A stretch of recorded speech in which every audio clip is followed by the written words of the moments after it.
When I first moved into the farmhouse, I thought the silence would be the hardest part. After 10 years of city noise and sirens, I thought I'd lie awake in the dark, straining to hear anything at all. But the place wasn't silent.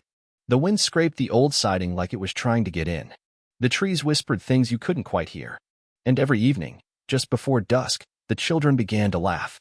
There were no children for miles. That was part of why I came here for the isolation. The farm sat on a patch of land in upstate New York, backed by a sloping field and then miles of woods. The nearest neighbor was nearly a half-mile down the gravel road, and he was 87 and deaf in both ears. So the laughter didn't make sense. The first time I heard it, I was unpacking boxes in the living room. It was faint, just on the edge of hearing, like a memory brush in your mind. I froze. Listened. It came again, a high-pitched burst of giggling, followed by whispers and a sound like someone slapping the palm of their hand against wet earth. I went outside and stood on the porch. The sun was low, casting long orange streaks across the field. And there they were, tiny figures flitting through the grass. 5 or 6 of them, maybe more. Kids, barefoot and pale, chasing each other just beyond the reach of the property fence. I didn't say anything, just watched. They never looked toward the house. They ran in erratic circles, stopping now and then to press their hands to the ground, then darting off again. I stayed out there until the sky went dark and the figures faded into shadow. The next morning, they were gone. I told myself it was a neighbor's grandkids, that maybe someone was squatting in the abandoned trailer a couple hills over. But that didn't explain why they never came close, or why they didn't seem to be wearing coats. It was October, and I couldn't shake the feeling that they knew I was watching. The next few days were quiet. I spent the time fixing up the old place, rewiring outlets, scrubbing mold out of the bathroom, trying to make the creaks and groans of the house feel like something I could live with. But every evening, around the same time, the children returned. They played in the exact same part of the field. Always barefoot. Always whispering. By the third day, I was watching them with binoculars. I couldn't help it. I wanted to know more. Where did they come from? Why were they so quiet, even when they ran? No shouting. No arguments. Just laughter and something else. Like breathing, but wrong. On the 5th night, I made the mistake of stepping off the porch. I just wanted a closer look. As soon as my boot touched the grass, the children stopped. Every one of them. They didn't turn, not all the way. But their heads tilted, slightly, as if listening. I felt something cold pass through me, like walking through a spider web. Then, without a sound, they knelt and pressed their hands to the ground. All at once, I backed up. Fast. My heart hammering. As soon as I was back on the porch, the children resumed their game like nothing had happened. That night, I dreamed of roots growing into my mouth. I called the county the next morning. Asked if there were any families living nearby with kids. The woman on the phone was polite, but confused. There haven't been any families on that side of the ridge in years, she said. You sure you're not seeing deer? Did deer press their hands into the dirt? I asked. There was a pause. Maybe you should talk to Pastor Greeley. He's been around longest. Knows all the old stories. Folks say strange things happen on that land. I didn't want stories. I wanted answers. But that evening, I didn't go outside. I locked the door, closed the curtains, sat in my living room with every light on, trying to pretend I didn't hear the laughter starting up again. This time, it was closer. And then for the first time, one of them knocked. 3 short knocks. On the back door. I didn't move. The knock had been too casual, too practiced. Like it wasn't the first time that hand had knocked on someone's door. I sat frozen on the couch, the TV murmuring quietly, the back porch light flickering. I waited. And then came the whisper. Just one word, soft as breath and twice as cold. Please. I rose slowly, gripping the fire poker I kept by the hearth. The sound hadn't come from inside my head. It was real. A child's voice, muffled through the door but unmistakably close. I crept to the kitchen and looked toward the back entrance. Nothing there. But the porch light buzzed like it was struggling to stay on. Shadows stretched long and thin across the floor, reaching toward me like fingers. Please let me in. I'm hungry. I gritted my teeth and yanked the curtain aside. The porch was empty. But there were handprints. Tiny, muddy handprints smeared across the glass. They weren't shaped right. Too long. Too many knuckles. I backed away. Shut off all the lights. And for the first time since moving in, I went upstairs and slept with the door locked. Sleep didn't come easy. At some point during the night, I dreamed I was walking through the field. Only the grass wasn't grass anymore. It was hair. Long, black, tangled, and as I walked, little fingers reached out from beneath it, brushing against my ankles. When I woke up, I had dirt under my fingernails. I didn't go outside for 2 days. I barely ate, barely moved. Every evening the laughter returned, and every evening it grew closer. I thought about driving into town, staying at a motel, maybe calling a friend. But some part of me felt like if I left, I wouldn't be coming back. On the third day, I saw her. A girl, standing alone in the field, closer than any of them had come before. She wore a white dress, stained green at the hem, and her hair was soaked through like she'd just stepped out of a storm. She didn't smile, didn't laugh, just watched. And then she did something none of the others had done. She raised her arm slowly, deliberately, and pointed at me. I stumbled back from the window, heart pounding.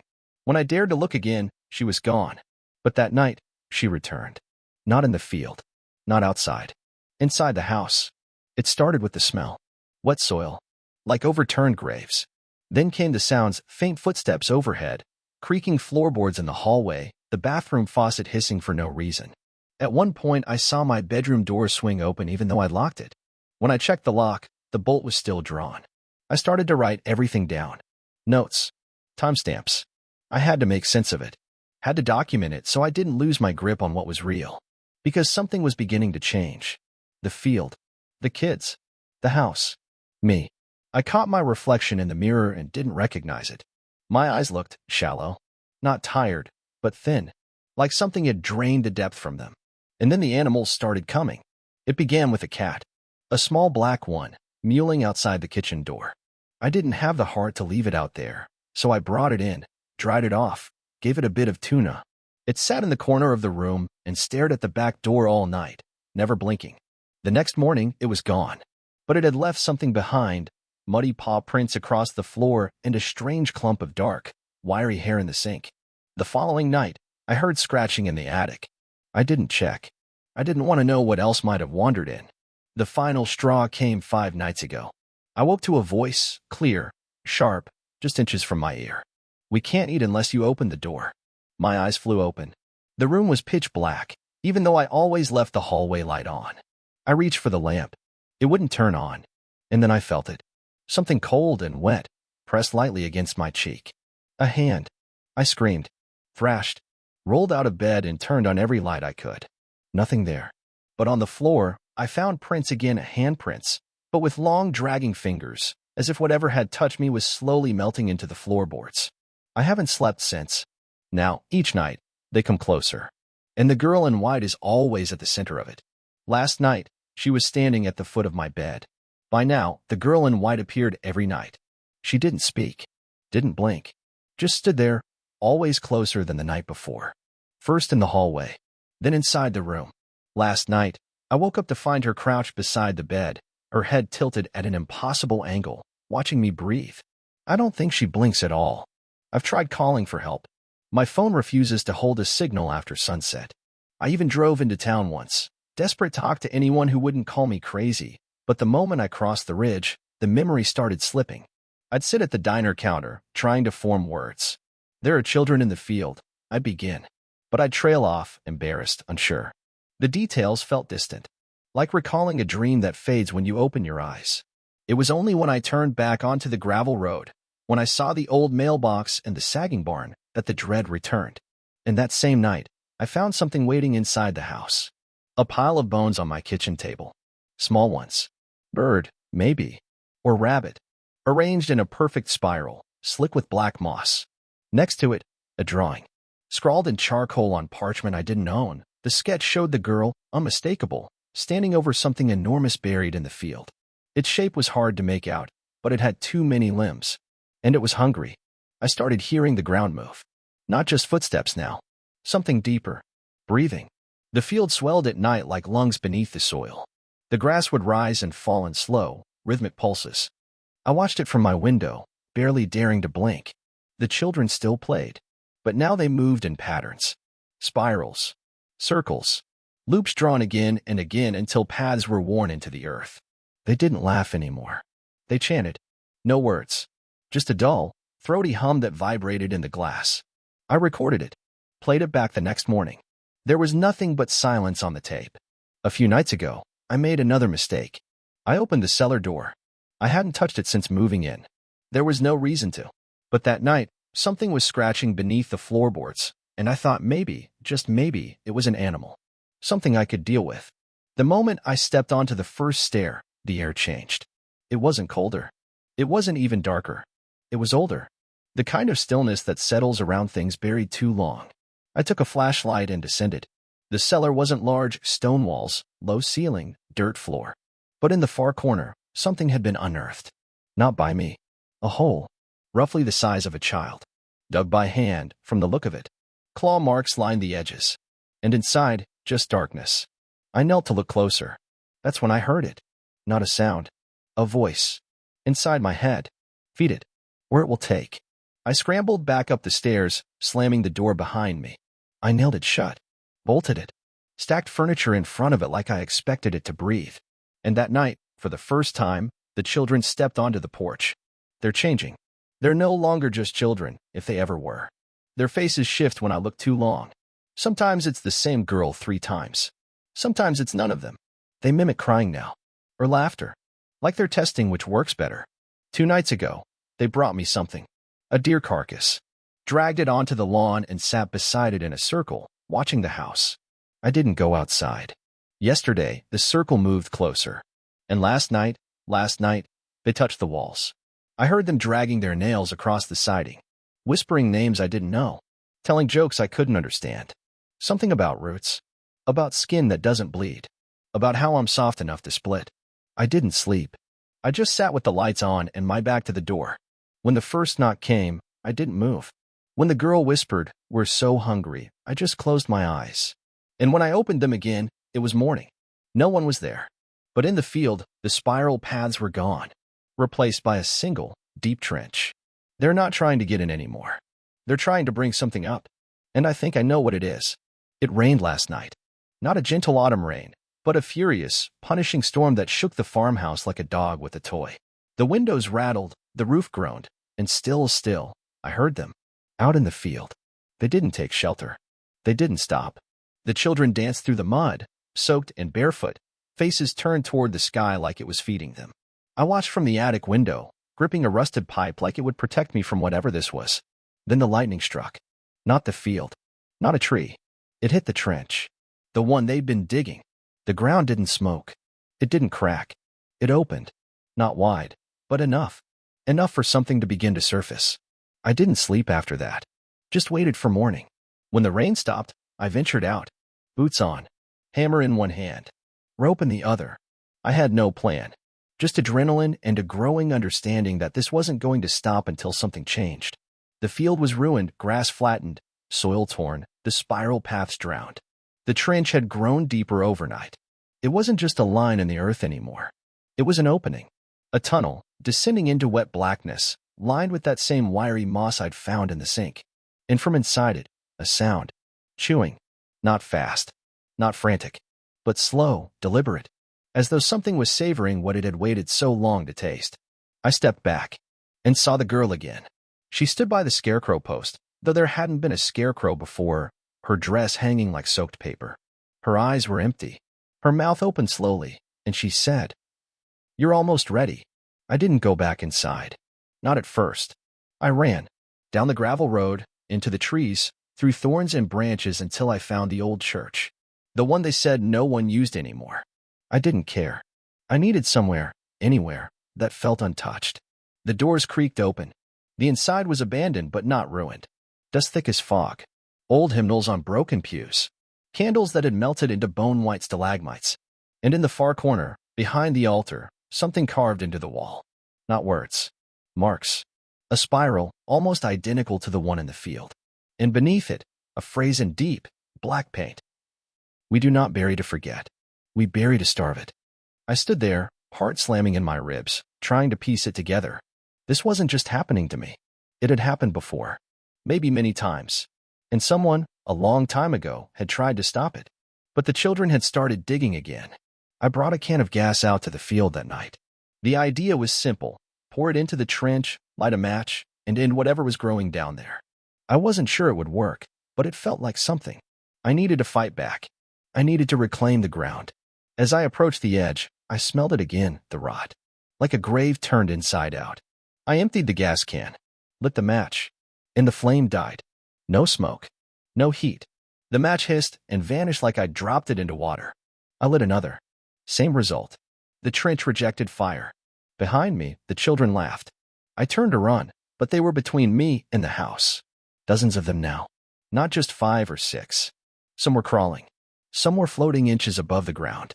All of them with mouths too wide and eyes that glowed faintly like fungi. They didn't attack. They sang. A single word. Over and over. Feed. I backed away. Into the trench. Into the dark. They watched me disappear beneath the soil. I don't know how long I was down there. It wasn't a tunnel. It was a throat, lined with soft, pulsing walls that twitch when I touched them. The floor squished beneath me. The air was thick, like soup made of lungs. And all along the sides, faces, fused into the walls. Eyeless. Some weeping. Some smiling. One looked like mine. I screamed, and something below heard me. It rose. It didn't come all the way up, but I felt it stir. The hunger.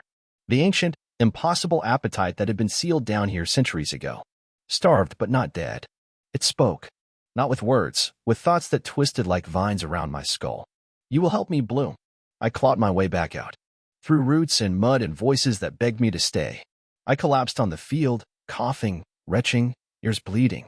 And when I looked up, the children were gone. But the spiral in the grass was complete. The spiral wasn't just a path. It was a seal. Or rather, it had been a seal. Now it was open. I lay on the grass, shaking, watching the sky pulse as if the air itself was breathing through the hole in the field. The clouds had turned the color of old bruises. The wind didn't blow anymore. It shivered. That was when the girl appeared again. This time she was closer than ever before. No longer in the field. No longer silent. She stood at the edge of the porch, with hair plastered across her face, her mouth twisted into something not quite a smile. "You've done well," she said. "The ground thanks you." I stumbled to my feet. "What are you?" She tilted her head. "We're what's left when hunger outlasts death." Behind her, the trench widened. I could see movement down there now. Not crawling. Not climbing. Growing. Something with too many joints. A mass of mouths, all chewing. The children stood at the edge, arms outstretched as if worshipping it, or feeding it pieces of themselves. "You called it," she said, "and now you must feed it." "I won't." "But you already have," she said softly. "Every time you watched. Every time you listened. Every time you dreamed about the roots." I took a step back. She didn't follow. Others tried to burn it. Others tried to bury it. But only you let it bloom. She turned and walked back into the trench. I boarded up the house. Windows. Doors. Vents.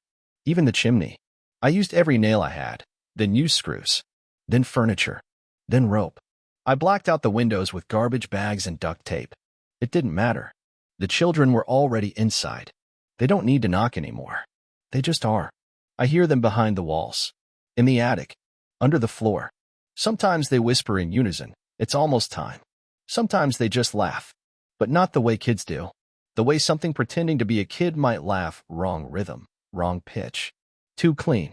Like a loop. I haven't left the house in days. The field is no longer a field. It's a mouth. And it's growing teeth. Last night, I found a new photo on my phone. It was taken from outside the house, just beyond the field. I could see my silhouette through the upstairs window. Behind me stood the girl. Her smile was wider. Her eyes were all black. Under the photo, there was a caption I didn't write. "He'll be ready tomorrow. Tonight is tomorrow." I've barricaded myself in the basement. Yes, the same one. The tunnel has spread, not down, but upward. Roots have punched through the walls like ribs. The air tastes like iron and soil. They're almost done singing. The girl's voice is clearer now. She hums lullabies in a language I don't know but feel in my spine. And the hunger, it's not beneath me anymore. It's around me. Inside the walls. Inside the cracks. Inside me. I think it wants out. If anyone finds this, I'm sorry. I tried. I tried to fight it. I tried to burn it. I tried to warn you. But I think I was too late the moment I stepped off the porch that first night. The moment I watched them play. I left something for you, outside, near the fence line. An old shoebox with photos. Drawings. My notes. Maybe it will help. Maybe it won't. But if you see the children in the field, don't watch. Don't listen. And whatever you do, don't answer when they knock.